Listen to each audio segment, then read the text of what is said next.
Then they tell us incredulous fairy tales. The book. It says here, another Jewish young man by the name of Samson. You heard about Samson? Samson and Delilah. You know the story that Cecil DeMille made famous. Samson and Delilah, David and Bathsheba. You know the stories, the films. This fellow Samson, I'm reading now this from the book of Judges, chapter 15, verses 15 and 16. He found a fresh jawbone of a donkey jawbone he found, fresh. He reached out his hand and took it and killed 1,000 Palestinians with the jawbone of a donkey. This farmer, because you see, our brother happens to be a Palestinian, he ought to know that this is now programming taking place. Look, beautiful. One Jewish boy with the jawbone of a donkey, he kills 1,000 Palestinians. I want to know what the Palestinians were doing. You know what's 1,000? 1,000 people you kill with the jawbone of a donkey, and what they're doing? I said, look, if these 1,000 people, they spat on him, the guy would have suffocated. You can't even spit. You can't even run. Then he says, it's a miracle. Oh, the stick is a miracle and the jawbone of the donkey is a miracle. You know, we should go and tell the Israelis, they're wasting their time with those American cluster bombs. You know, in Beirut, they tried to eliminate the Palestinians for good, the final solution.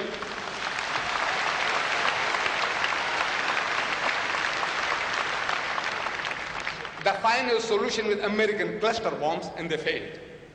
I said, look, man, go and tell them, find the jawbone of the donkey and find this magic stick. You'll do a cleaner job. And Samson, after killing the 1,000 Palestinians, he sings a song. So with the jawbone of a donkey, heaps upon heaps, with the jawbone of a donkey, I have slain 1,000 men. Hooray! Say hooray! Then, this book of God, in inverted commas, book of Judges, that's the name of a book, chapter 15, verses 4 and 5. It tells us that the same Samson, he's got magical powers. He went and caught 300 foxes. You know fox? You know what's a fox? Lomeli. You know, to catch a chicken. To catch a chicken in the open. Catch one chicken, catch one sheep, catch one goat. You know what an ordeal it is? You haven't tried. You catch them in pens. You have them ready, dressed. You know, dressed fowls you call them. The undressed ones. And you go and bake them. You try and catch one live chicken, live sheep, live goat. This Samson, Jewish young man, he caught 300 foxes. In Palestine, where did he find them? 300 foxes, to go and get 300 foxes. And he caught them and he tied them tail to tail. Two at a time. Two.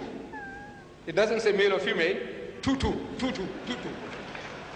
He made 150 pairs. 150 pairs of male and female. Shh. He tied them up. And they cooperated. The foxes cooperated. Can you imagine? Tame dogs, man, poodles, poodles, those little tiny dogs. You try to tie the tails of two and see what they do to you. But Samson, you see, he had those magic powers.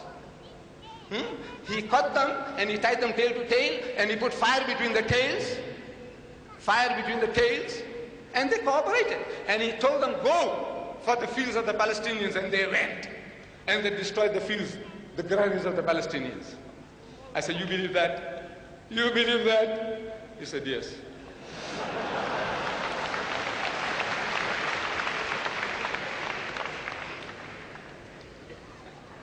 You know, today, another Jewish lad, Sylvester Stallone, he goes as Rambo 3. He is Shamgar and Samson in one. Shamgar and Samson in one. Rambo 3. This fellow, single-handed, almost, he killed 1, 2, 3 Russians. That's the figure given. If you count on the film, if you have the time, stop it. Every time he kills a man, count it. 123, and he vanquished the whole Russian army, and the Russian army was made to leave Afghanistan. Samson and Shamgar in one. Rambo 3. You can do it in films. Anything. You can do anything on film. But Cecil B. Mill failed to produce those 3,000 foxes who would cooperate with him to put fire between their tails and go for the fields of the Palestinians. He failed. He says, this is something, no magic power, no magic of the camera can ever achieve that. Rambo did it, Samson and Shamgar did it. You see, there is a kink, a twist in the human cranium, in the human brain. There is a twist. Everyone. That the more preposterous the proposition, unbelievable, fantastic, unimaginable, the more preposterous the proposition, the more readily with the superstitious and the credulous believe it. Go on, exaggerate, man. There is no limit to your exaggeration. Exaggerate and there'll be people wanting to believe it. They'll nod their heads and say yes. It can happen because it's in the book. The end result, what it does, we will come to that. You see, the Christians, they say, and I will deal with it if I have the time,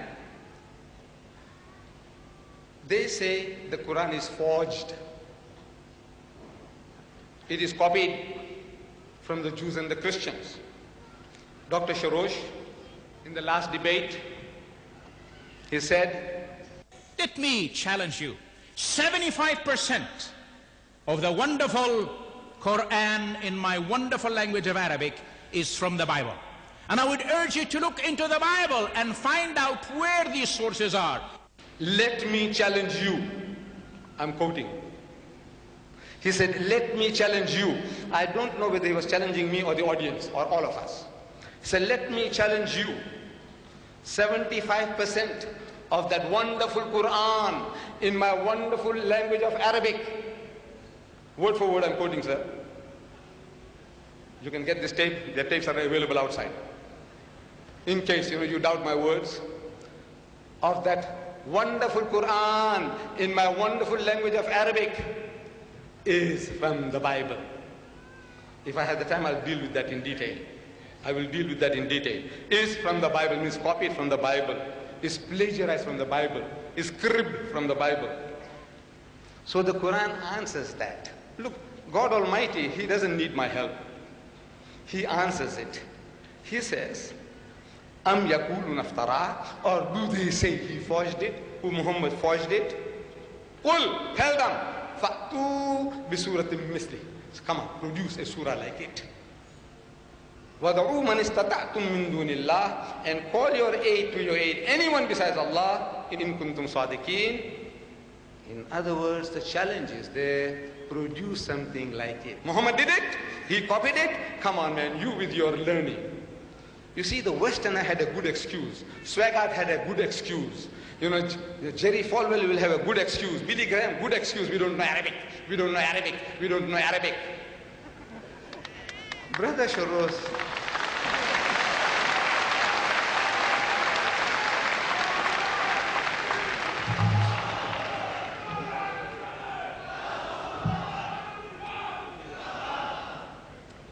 Dr. Shorrosh has got no excuse.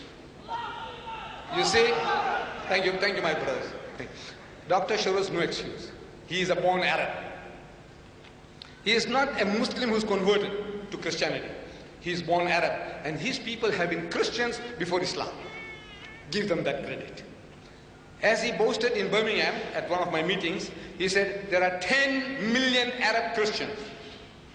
10 million, maybe more now. 14 million. 14 million Arab Christians. I'm open to be rectified. It was 10 million on tape, it's gone to 14, it's quite all right. These are Arab Christians. Arabic is their mother tongue, not the mother's tongue. The mothers have the tongue in their mouths. No? Look, it's his mother tongue, means come naturally to him. And the challenge is there for 1400 years, produce a chapter like it. Brother says he will. We will be anxiously waiting to listen to the chapter he has produced. Inshallah.